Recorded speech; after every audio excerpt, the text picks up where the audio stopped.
બાળ લગ્ન મુક્ત ભારત અભિયાન અંતર્ગત અરવલ્લી જિલ્લામાં જનજાગૃતિ રથયાત્રાની શરૂઆત કરવામાં આવી છે।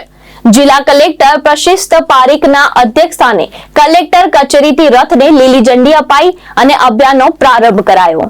ભારત સરકારના 100 દિવસીય બાળ લગ્ન મુક્ત ભારત અભિયાન હેઠળ જિલ્લા સમાજ સુરક્ષા, જિલ્લા બાળ સુરક્ષા એકમ, બાળ કલ્યાણ સમિતિ, ગાયત્રી સેવા સંસ્થા અરવલ્લી અને જસ્ટ રાઇટ્સ ફોર ચિલ્ડ્રન્સ એલાયન્સના સંયુક્ત ઉપક્રમે જાગૃતિ રથયાત્રા શરૂ કરવામાં આવી છે।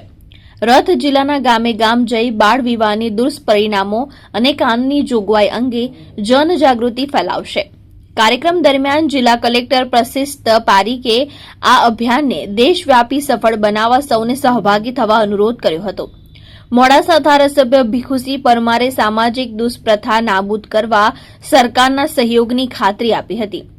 ગાયત્રી સેવા સંસ્થાના ડિરેક્ટર ડોક્ટર શૈલેન્દ્ર પંડ્યાએ જણાવ્યું કે ગુજરાતના 6 જિલ્લાઓમાં અભિયાન કાર્યક્રમ રહેશે। ગાયત્રી સેવા સંસ્થાના ડિરેક્ટર ડોક્ટર શૈલેન્દ્ર પંડ્યાએ જણાવ્યું કે ગુજરાતના 6 જિલ્લાઓમાં અભિયાન કાર્યરત રહેશે, જેનો પ્રારંભ અરવલ્લીમાંથી થયો છે।